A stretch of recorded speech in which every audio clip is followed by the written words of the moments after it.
Well, first it was $34 million for a headquarters building, then $500 million a year to keep bus stops clean and neat, and now 6 investigators found that the Corpus Christi RTA shells out big bucks for low-level security work at some of its bus stations.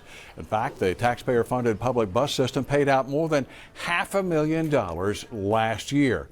Now, while most of these off-duty officers are just working a few hours a week, a few of them really cashing in. Now, Chief Investigative Reporter Rick Sproul's been working on this story. Rick, you're joining us with all of this right now. How much are we actually talking about in this case? Well, Jen, we found a Nueces County constable who earned almost $70,000 last year working part-time for the RTA. In fact, a small group of constables are making a ton of money, and in some cases, they're billing both the county and the RTA for their time.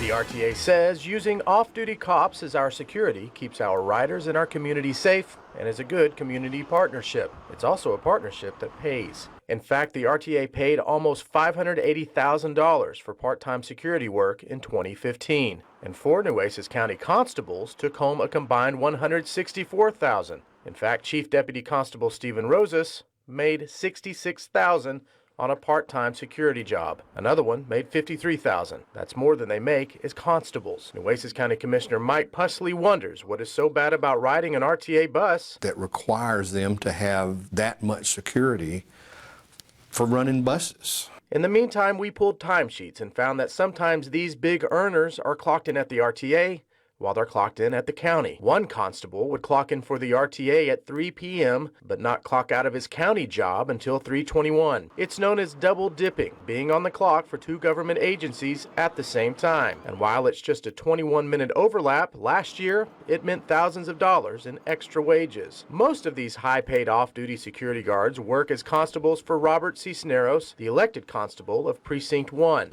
Constable Cisneros declined going on camera with us about this, but he brought in his administrative assistant who says she actually clocks these guys in and out here at the county. She says the overlap or the double dip is more of an administrative problem than it is intentional.